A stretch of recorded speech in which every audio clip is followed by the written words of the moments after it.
Hola, en este vídeo vamos a ver las diapositivas 13 a 23 del tema 5.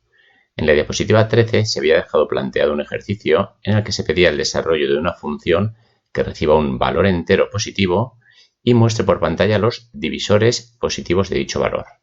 Se había comentado que el uso del operador que permite calcular el resto de una división entera, el operador tanto por 100, nos iba a facilitar la tarea. Veamos cómo sería una posible solución para el ejercicio. Aquí tenemos esta posible solución, que sería una función a la que hemos llamado divisores, es un identificador adecuado dado el cometido pedido para la función, y que recibe un valor entero, que será precisamente el valor entero positivo del que se pide mostrar los divisores por pantalla. En cuanto al tipo de retorno de la función, en el enunciado se nos pide simplemente que muestre por pantalla una serie de valores, pero no se habla en ningún momento de que retorne nada. Por eso es por lo que hacemos la división void y la función divisor es void, y de esta manera no vamos a necesitar el devolver nada. Vemos que el cuerpo de la función es bastante sencillo, simplemente lo que estamos haciendo es recorrer uno a uno todos los valores enteros positivos que hay entre el 1 y el número recibido como parámetro, y dentro del bucle en cada iteración comprobamos si el valor correspondiente es un divisor de num, simplemente comprobando si el resto de su división entera es 0, y en caso de ser así tendríamos que este valor que está en i es un divisor y lo mostraríamos por pantalla. Con esta sencilla solución estaría resuelto el ejercicio. Bien, vamos a ver un ejemplo, en este caso de una función que sí que va a retornar algo. Se trata de una función en la que vamos a poder pasarle 3 valores reales y nos va a retornar el valor intermedio. Ojo, nos lo va a devolver, no lo va a mostrar por pantalla. En un caso como este, al ser 3 los valores reales que va a recibir la función, hemos de indicarlos en la lista de parámetros. Vamos a fijarnos una vez más que aunque los 3 valores son del mismo tipo, float en este caso, hay que anteponer el tipo de datos delante del identificador de cada uno de ellos. En este caso hemos llamado A, B y C a los identificadores. Obviamente podríais haber puesto cualquier otro identificador que fuera válido. Podemos haberlo llamado A1, A2, A3, X y Z, como quisiéramos. La función tiene un nombre de intermedio, que es un nombre adecuado, y luego, como va a devolver el valor intermedio de estos 3, va a devolver un valor de tipo float. De ahí que pongamos que la función es de tipo float, debiendo por tanto dentro del cuerpo de la función llegar en un momento dado a un retorno de un valor float. En cuanto a lo que sería el cuerpo de la función es bastante sencillo. Lo podemos resolver con estos condicionales que vemos aquí. Vemos que si el valor A es menor o igual que B y C es mayor o igual que B, o bien si C es menor o igual que B y A es mayor o igual a B, podemos devolver B, ya que B es el valor intermedio. En el caso contrario, si C es el que está entre A y B, o bien C está entre B y A, podemos devolver C. En cualquier otro caso llegaríamos aquí y devolveríamos A. Este ejemplo viene muy bien para ilustrar el caso en el que hemos de colocar más de un return en una misma función. Esto es posible, podemos poner tantos returns como deseemos, siempre y cuando haya al menos un return y siempre y cuando se llegue siempre al menos a una sentencia return, en funciones como esta, obviamente, que no son void.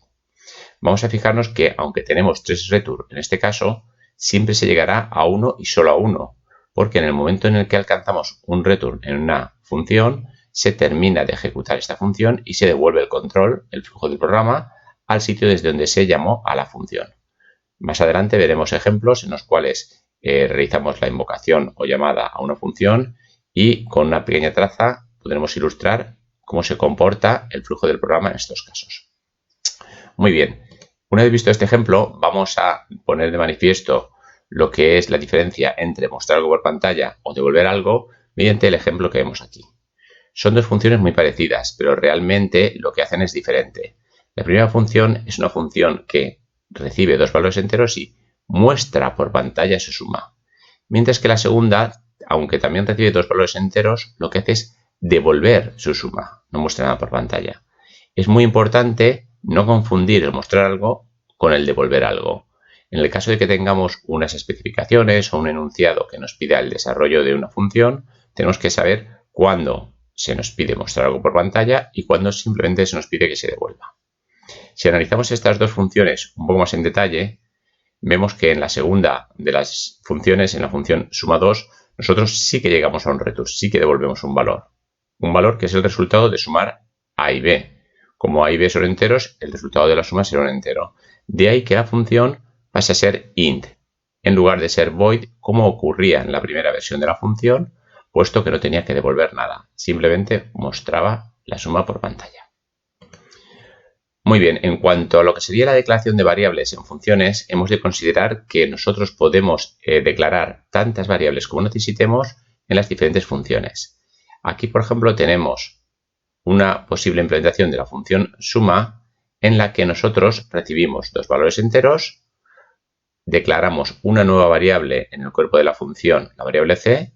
Esa variable c después la inicializamos con la suma de a y b y la mostramos por pantalla. Sería una forma alternativa de hacer lo que estábamos haciendo en esta función suma de aquí. Esta versión alternativa nos sirve para ilustrar la declaración de variables en cualquier función. Además, las variables que declaremos en una función determinada pueden llamarse igual que las variables declaradas en otras funciones diferentes, sin ningún problema, puesto que el ámbito de esta variable c que vemos aquí es desde el momento que se declara, justo esta línea, hasta que termina la llave del bloque en el que se declaró. Realmente podemos apreciar que se están utilizando una, dos y tres variables, pero dos de ellas ya se recibían como parámetros, mientras que la tercera es la que estamos declarando. De esta manera hay que considerar que cuando definimos funciones, cada función utiliza sus propias variables, que son las que declaramos localmente, y los propios parámetros que pueda recibir. Cuando nosotros llevamos a una función es cuando se crean las variables de esa función, y también hemos de tener en cuenta que cuando finalice la función es cuando se van a destruir las variables. De ahí que se puedan llamar de igual forma variables de funciones diferentes. Vamos a pasar a revisar un poco lo que sería la llamada o invocación de una función, que es precisamente la instrucción donde nosotros ponemos en ejecución el código de una función previamente declarada. ¿Cómo se realiza esta llamada de invocación? Simplemente colocando el nombre de la función y entre paréntesis dando valor a los parámetros de la misma. En el caso de que no tuviera parámetros la función, simplemente hay que abrir y cerrar los paréntesis y poner nada entre ellos. Aquí podemos ver tres ejemplos de llamadas a funciones con las que hemos trabajado anteriormente.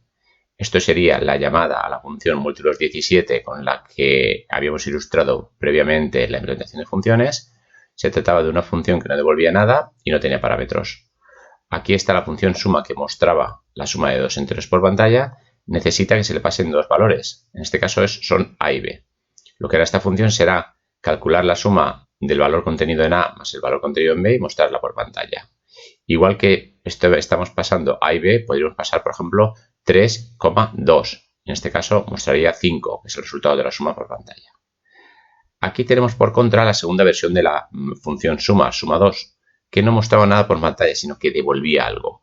Como devuelve algo, la podemos colocar, en este caso, a la derecha de un igual, de tal manera que calcula la suma de a y b y ese valor lo devuelve, en este caso, a esta asignación, a este igual, con lo que se acaba asignando a la variable de resultado. Aquí podemos ver más en detalle cómo podría ser una llamada a una función. En este caso se trata de la función múltiplos que previamente se había desarrollado en un ejercicio. Como podemos ver, en nuestro código tenemos una y dos funciones, pero siempre la primera que se ejecuta es la función main. Si ejecutamos esto, empezaría precisamente por esta línea de aquí.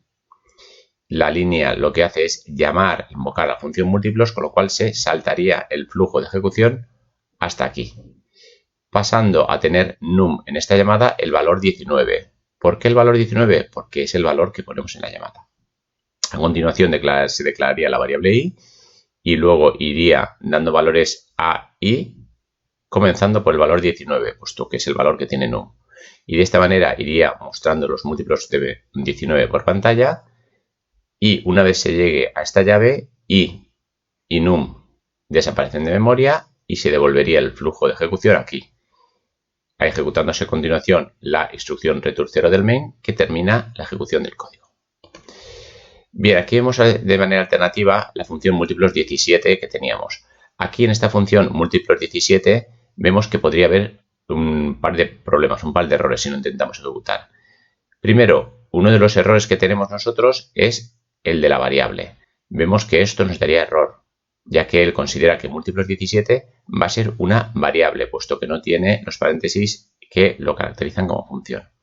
Pero más allá de todo esto, podríamos intentar ver si hay algún error más en este main. ¿Conseguís localizarlo? Bien, seguramente os habréis dado cuenta que el error que tenemos en este main, además de el que habíamos dicho previamente, es este de aquí. Tenemos una llamada a la función múltiplos 17, pero al contrario de lo que pasaba antes, no estamos poniendo un valor para el parámetro num. De ahí, cuando nosotros llamemos a la función, nos dé un error, puesto que no encuentra ninguna función múltiplos 17 sin parámetros. Deberíamos de pasarle un valor entero. Vamos a ilustrar con este ejemplo cómo funcionaría el flujo de ejecución de un programa que tiene varias funciones. Si intentamos ver cuál es la salida de este programa, vemos que al ejecutarlo, lo primero que se ejecuta es la función principal. Comenzaría con este printf que mostraría por pantalla main1. A continuación, la siguiente línea llama a la función función1 que ejecuta el printf f11, lo mostraría por pantalla. Luego se ejecuta la función función2. Esta función muestra por pantalla F2 y cuando termina devuelve el control del código al sitio desde donde se llamó, con lo que la siguiente instrucción que se ejecuta es precisamente F12, mostrándose eso por pantalla. Cuando pasamos a la siguiente línea vemos que termina función 1, devuelve el flujo al sitio desde donde se llamó, por lo que se ejecuta la siguiente instrucción que es main2. Aquí la tenemos, terminando a continuación el código. Bien, vamos a dejar ahora este vídeo planteando este ejercicio. En este ejercicio me gustaría que intentarais ver qué es lo que mostrará este código si lo intentamos ejecutar por pantalla. Intentarlo.